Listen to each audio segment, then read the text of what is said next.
Chapter 12. Unavoidable Reaper.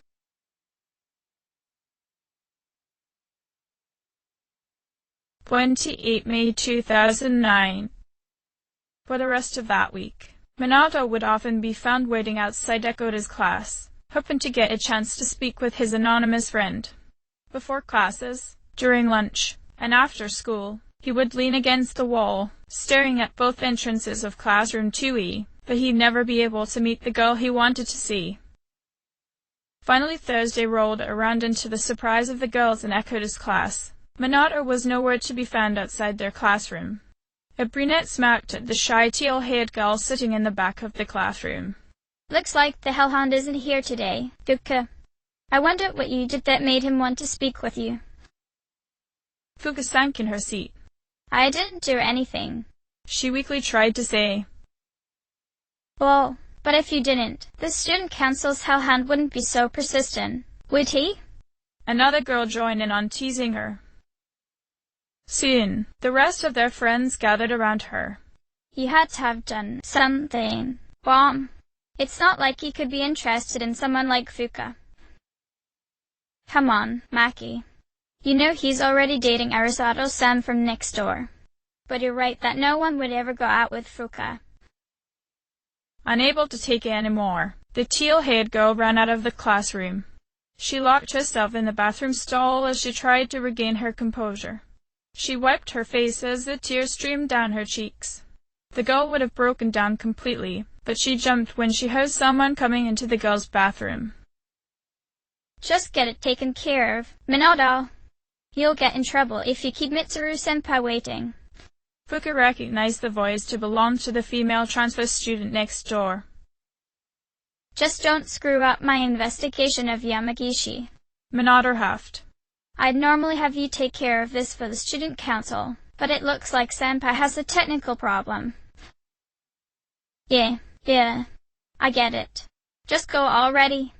Hamuko sent the boy away before properly entering the bathroom. Fuka watched from the stall as the brown-haired girl splashed water onto her face. And just like before, Hamuko noticed her hiding. Really? You seriously don't have to hide from me. The girl smiled at her after she dried her face. Hamuko frowned at Fuka as the stall door slowly happened. Hey, are you okay? Is something wrong? Fuka looked down at the floor. And no, it's nothing. Hamuko took her hand and led her to the sink. You should wash up, she sympathetically suggested.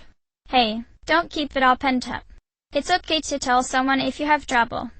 It doesn't have to be me, but just so you know, I get really worried when someone keeps their problems to themselves. I should know since Minato does it all the time, and it just makes me worry about him even more. You really are close to Yuki-san, Fuka absently muttered as she washed her face. Yeah, of course. Hamuko tilted her head to the side. The two of us are all each other have. You must have someone you can rely on too, right? Someone to listen to your problems and help you with them. For some reason, Fuka thought of the times Minato and her spoke. He had always been patient with her and was genuinely considerate of her feelings and thoughts. She frowned when she realized she was also speaking to the boy's apparent girlfriend. No, I don't. Fuka shook her head. That's not good. Hamuko's smile turned into a slight frown. My offer still stands. You know? I'm willing to lend an ear.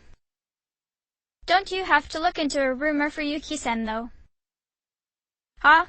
How does she? Hamuko was slightly confused before she put two and two together.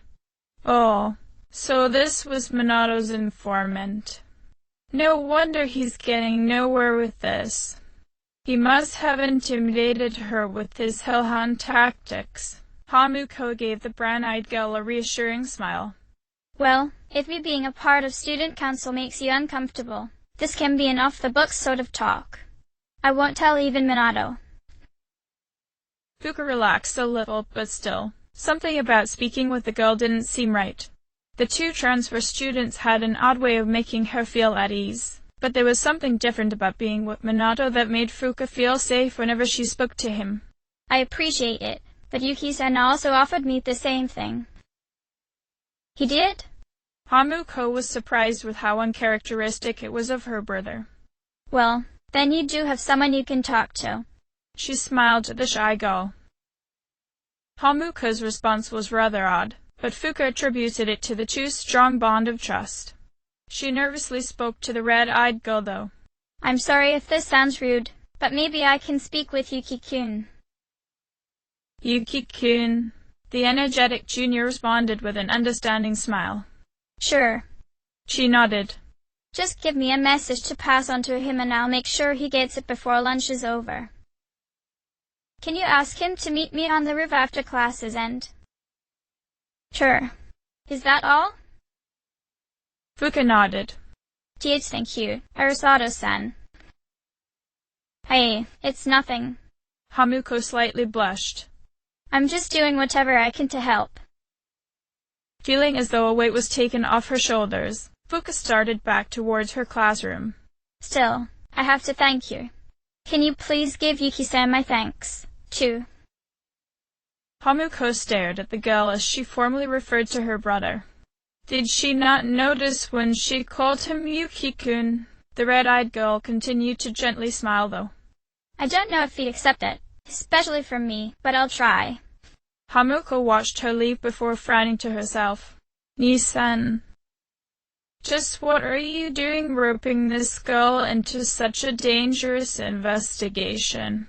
She returned to her classroom and took her seat, waiting for her brother to return. Hamuko realized after a few minutes of eating her lunch alone. I didn't get her name. Whose name? Finally finished with his work, Minato sat across from her and stole one of her onigiri balls. That cute girl with brown eyes from before, Hamuko replied, pushing her bento box towards her brother. She wanted to speak to you after school on the roof. Minato stopped chewing as a serious expression settled over his face. Oh. He suddenly lost his appetite, but he managed to force himself to finish his last bite.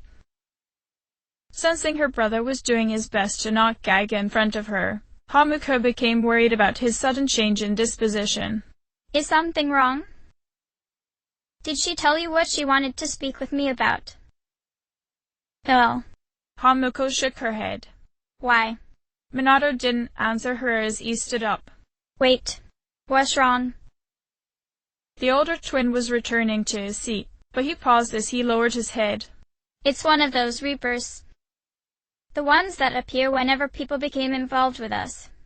Hamuko's eyes went wide in shock.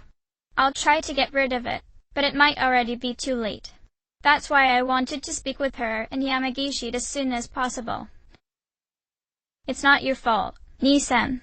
Hamuko tried to console him. No, it is, Minato thought as he decided to get a head start on his daily nap.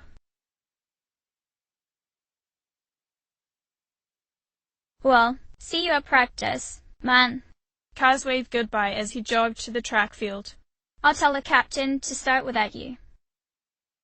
Minato nodded. Yeah, thanks, Kaz. Don't push yourself too much. He watched the runner carefully maneuver his way down the stairs before he himself went up to the roof. He took a look around as he saw that nobody else was there, so took a seat at the bench. It didn't take long before he heard footsteps from the stairs. His informant opened the door slowly, and immediately her expression brightened when she saw Minato turn to look at her. Yuki-san. The boy nodded in greeting as he scanned the space behind her. No reaper. He stood up and offered her to take his place. Here. The blue-eyed boy was more comfortable leaning against the fence barriers than listening. Hamuko said you wanted to speak with me. Fuka gratefully sat down and nervously looked up at the boy. Yes, it's about what you asked me before.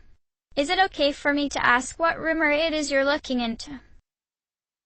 I'm sorry, but I'm not in a position where I can freely disclose the information to anyone not involved with it. But what if I'm involved with what you're investigating? Minato's eyes flickered to the hazy shadow that was beginning to form behind her. I won't let you get involved, the boy said without thinking. Thinking the boy was misunderstanding her, Fuka shook her head. No, I mean that time. The smoke was expanding and growing darker now. Beginning to panic, Minato cut her off. I understand your concern for your friend, but for now, please refrain from being around her until I clear the situation up. So long as you are close to her, you may get into trouble. What? The girl's face filled with confusion. Trouble? What kind of trouble? She paused when the boy clutched his head. Yuki-san? She carefully approached him as he appeared sick.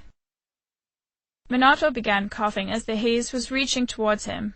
Even though the smoke wasn't necessarily physical, the thought of the Reaper attaching itself onto this girl was more than enough to suffocate him. Stop. He murmured to the shadow as his vision suddenly vanished into darkness. Don't get any closer. Thinking he was addressing her, Fuka shook her head and placed a hand on his pale forehead. The boy flinched from her warm touch. Yuki-san, you're really cold. I should take you to the infirmary. Minato blinked a few times as the girl's hand on his forehead calmed him. Slowly, a bit of his vision returned and he found himself staring into the girl's worried brown eyes. He studied her face for a while before he saw the fragments of death beginning to cling to her.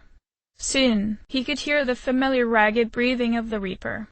He didn't even need to see it to know it was right behind the girl, pulling her closer to its chest. And no, he shakily said, I seriously can't get her any more involved.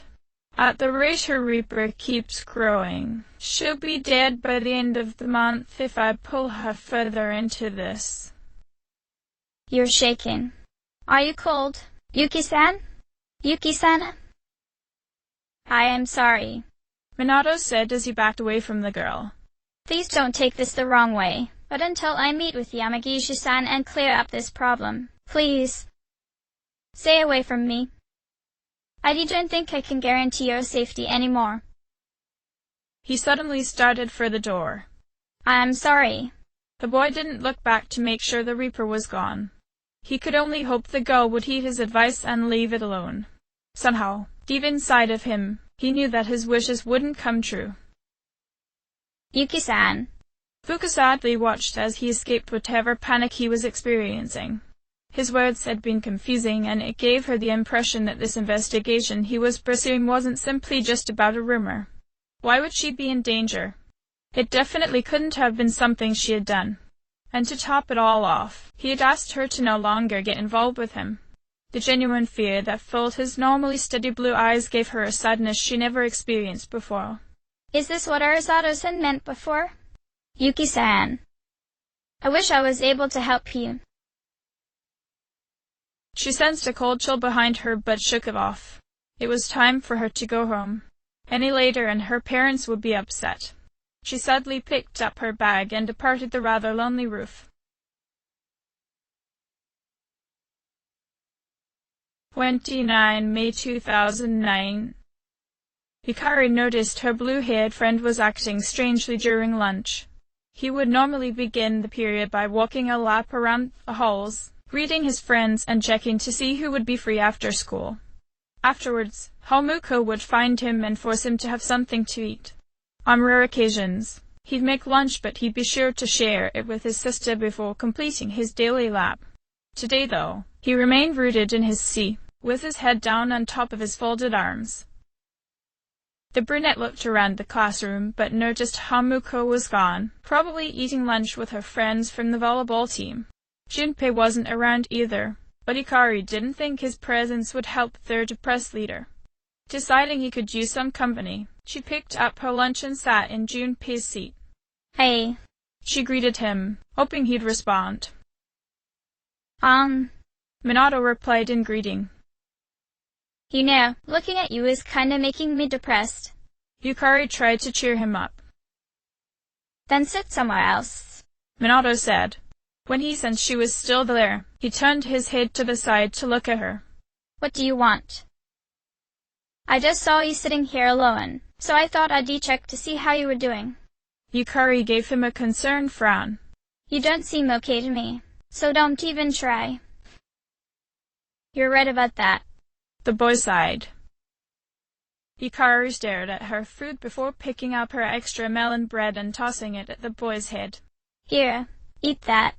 Since Hamuko's not here, I might as well force you to have something. Not hungry, he muttered. Well, either you eat it or I get your sister, she threatened. This made the boy slowly sit up and pick up the packaged bread. Thanks. Yukari returned to her lunch but made sure to watch the boy as he took a few bites of the bread. Hey, is something bothering you? He stopped chewing before pensively staring at his bite marks. He swallowed before asking, Do you think I'm doing a good job as leader? Well, yeah, Yukari answered, confused as to where this question came from. Ever since you officially took charge, all of us haven't been encountering problems with the shadows.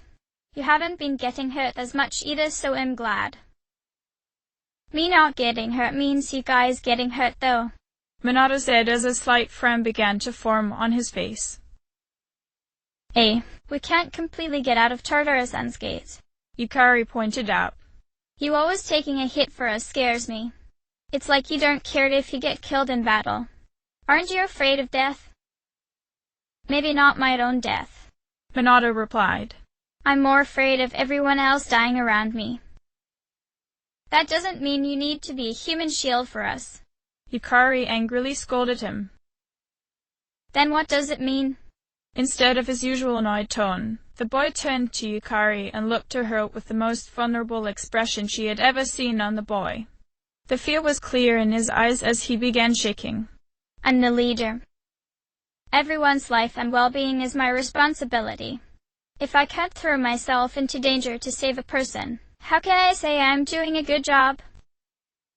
You save us? Yukari argued. You save me twice. You're doing enough. Minato paused and turned back to stare at the bread. Yukari continued. Why can't you see you don't have to do everything on your own? Do you know how much Hamuko worries about you? How much we all do? Can you really not see that? I never asked for you guys to worry about me, Minato said through clenched teeth.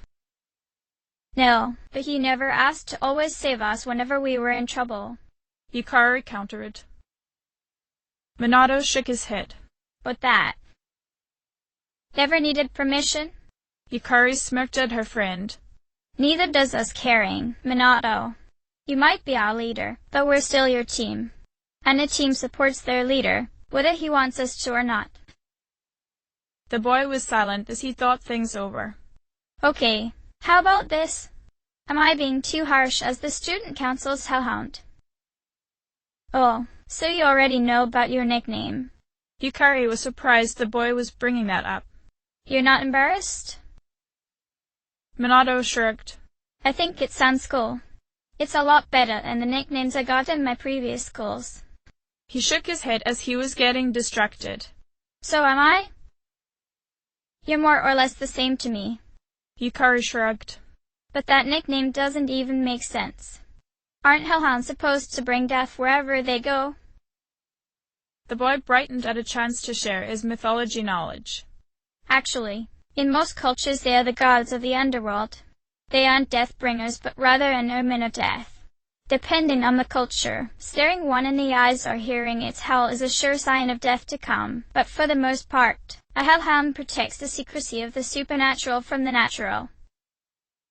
Yukari rolled her eyes at his fascination with random facts. How does that apply to you? The boy shrugged again. I think people were trying to go with bloodhounds since I was able to quickly solve various cases Hidetoshi gave me regarding the disciplinary committee. But I'm glad hellhound picked up. It does kind of fit in a sense, if you also consider our activities during the dark hour. He paused to frown at himself. But lately I feel I haven't exactly been doing well at living up to that name. My most recent investigation is what I had been hung up over before you decided to bother me. Sorry for being worried. Yukari scolded him, but smiled as she knew he wasn't actually serious. Does it have to do with Fuka? Minato nodded before sighing. I'll probably have to give up on that investigation now. I think I ended up ruining all chances I had to befriend someone else while working on it. I might have also given her needless trouble with how I acted. He groaned and slammed his face into his desk. Why is socializing so hard? Yukari smirked at the boy. So you met a cute girl, Don't tell Junpei about it. It's not like that, Minato said, his face burning up. I finally meet someone with the most fantastic customized camera and then I botch it up. So, you're interested in her camera? Yukari's face scrunched up in confusion. You really aren't into people, are you? Whatever. Minato narrowed his eyes at the girl. I'm just not interested in dating considering I have a difficult time even making friends. And all the friends I, too, have tend to conspire against me somehow. Yukari laughed at him. That's because you set yourself up to be an easy target. And you let it happen. Minato gave her a deadpan glare before picking up the wrapper on his desk. Thanks for lunch, by the way. I really needed that. No problem. Yukari shrugged. It's the least I could do after all you've done for me. I still owe you anyway. It's fine, Yukari. Minato grumbled as his face went red again. You don't have to thank me. Even if you think so, I still don't. Yukari pointed out. Hey, if you're gonna stick around after school today, after I finish archery practice, wanna go get a work burger? Sorry, maybe another time. Minato shook his head. I promised Chihiro I'd help tutor her in math, so I don't know how long I'll be. Hamuko will be staying behind today for student council though, so maybe you can ask her. Yeah, okay. Well, I hope you feel better. Yukari eyed the boy seriously. No, really. I'm fine now. Minato tapped his fingers on his desk and stared at them. Well, maybe I'm still a bit disappointed I messed up so badly with my friend. I just wanted to protect her. He realized what he said and quickly added, From weird rumors. A lot of it has been getting really bad lately, you know? Yukari felt he was hiding something, but seeing as she didn't want to pry too much into his life, she let it go. I'm sure you can fix it if you try, Minato. She must be really kind and patient to put up with your attitude. I'm sure if you apologize things will get better. Yeah. Minato gently smiled as he remembered the nameless girl's wonderfully gentle brown eyes. He shook his head as he got up and stretched. I know it's a bit late into lunch, but I should go see how everybody else is doing. I'll catch you later. Yukari smiled as the boy finally left the classroom. Hamuko returned a few minutes later and waved to Yukari. Hey. Hey. Yukari nodded. Welcome back. Are you free after student council today? I wanted to get a wok burger with your brother, but he said he's busy. Well, I guess it's his loss. Hamuko smiled. She paused as she noticed the archer was sitting in Junpei's seat. Thanks for helping him out, Yukari. No problem. The girl shrugged as she returned to her own seat. I'm glad I could help. Yukari sighed in relief as practice was finally over. What a workout. I've got to teach those freshmen how to clean up properly. She paused when she heard a couple of girls laughing in the outdoor corridor outside the gym. A brunette laughed as she told her friend what happened. So, I pretended to take a picture with my cell phone. She freaked out and started crying, like it was the end of the world. You should have seen the look on her face. It was priceless. Her friend laughed alongside her. Oh my God. I've never laughed so hard in all my life. The two laughed even harder. They're making fun of someone. Yukari frowned. Don't they have anything better to do? If Minato were present, the Hellhound himself would have brought them into hell, but seeing as she herself really had no authority in this situation, Yukari stayed put. She noticed when the second girl momentarily paused, as if caught in a short trance. Where's that voice coming from? Curious, Yukari tried to listen to but didn't notice anything. The first girl looked at her friend oddly. What voice? I don't hear anything. Her friend didn't answer her. What's wrong, Mackie? Mackie? The girl finally snapped out of it. Huh? The brunette gave her friend a worried expression. Are you okay? Sorry. What were we talking about? They walked off and Yukari shook her head. About time they left. I can't stand girls like that. Girls like what? A boy's voice caught her attention, and Yukari turned to see Minato coming towards her with Hamuko beside him. He saw the two gossiping girls walking away before quickly turning his head away to frown. Oh. Echoed his girls. Yeah, those two gave me trouble before. I thought you were tutoring? Yukari asked. We finished early. Minato looked away, his face turning slightly red. The archer looked to his sister for an explanation. Hamuko laughed as she told her. So Chihiro-chan and Minato were studying in the library before a couple next to them snuck away to a remote aisle to make out. The two had to stop as Nissan decided to report the couple to Hidetoshi. They were a disturbance. Minato defended himself. Boss, they shouldn't have said what they were gonna do aloud to begin with. I would have ignored it if they didn't. That's because you wouldn't have known. Hamuko sighed. The blue-haired boy paused. That's probably true. He shook his head as he turned back to Yukari. Anyway, you're finished, right? Let's go.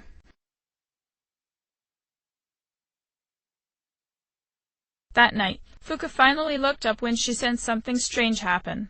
Around her, the room she was in became draped by a nearly green light, and blood began to seep from the walls. Her eyes widened in fear as she quickly got up. What's going on? The ground began to rumble, and Fuka felt the gymnasium's storage room suddenly rise up from the ground. When the building stopped shaking, she carefully reached for the door only to see it melt away, revealing an endless hallway. She found herself in a labyrinth filled with strange creatures. Fuka didn't see them, but she did sense their presence. It was similar to the chill she had sensed on the roof yesterday with Minato. Why, Yuki-kun? She whispered his name, hoping he'd appear to help her as he had before. Is this the danger you were trying to warn me about?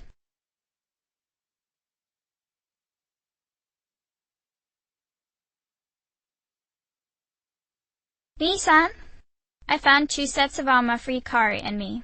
Hamuko stared at the strange item she pulled out of the golden chest. It's stronger than what we have on now. Should we change? If it's stronger, sure. Minato replied into the comm. Hey, I just found the stairs. Junpei called out.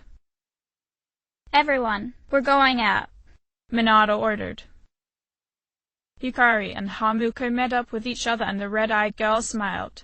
Yukari, here you go. Let's change before meeting up with the guys. Huh? Yukari looked at the strange armor. Oh, okay, sure. As Yukari put it on, her face became red. Wait. We can't wear this. Meanwhile, the boys patiently waited by the stairs. Junpei crossed his arms and turned to Minato. What's taking them so long? Minato shrugged as he looked up towards Junpei. Hamuko found some armor, so I guess they're changing. He turned his attention back to restringing his bow. Just give them some time. D-dude. Junpei nervously tried to get the leader's attention. What? Is something wrong? Minato got to his feet and turned to see the 2 girls wearing extremely revealing armor. In fact, it wasn't armor. It barely covered anything. His face burned from embarrassment as he turned around. He glared at Junpei, who was gawking at the 2 girls. The cat boy panicked and turned around too. What? I'm a guy. Well, I'm an older brother. Oh, I think we look nice. Hamuko sounded as if she were pouting. Are you kidding? I'm not wearing this. Hikari was trying to cover herself. Minato turned around, eyes closed and covered by a hand. His other hand pointed to the hole they just entered from. Change back into what you had done before. But this is stronger, Hamuko argued. We're a team of class. Now go. Don't make me switch you out with Sanada-senpai. Thanks. Hikari said as she quickly left. Killjoy, Hamuko whined. Minato turned back to Junpei. You have anything to say about my decision? Junpei shook his head. Well, if they kept that on, I'm pretty sure I'd be too distracted. Good. Minato sighed in relief. If you said anything else, I probably would have skinned you. Come on, I'm not even into that sort of stuff. Junpei shrugged. Are you? The blue-haired boy shrugged. I wouldn't know. I don't really care about that sort of thing. Do you think Akihiko-senpai is? Junpei smirked. Again, the boy shrugged. If you want to find out, you can try to convince Kyojo-senpai to wear it in front of him. The cat boy's eyes widened. No way. Mitsuru-senpai would kill us.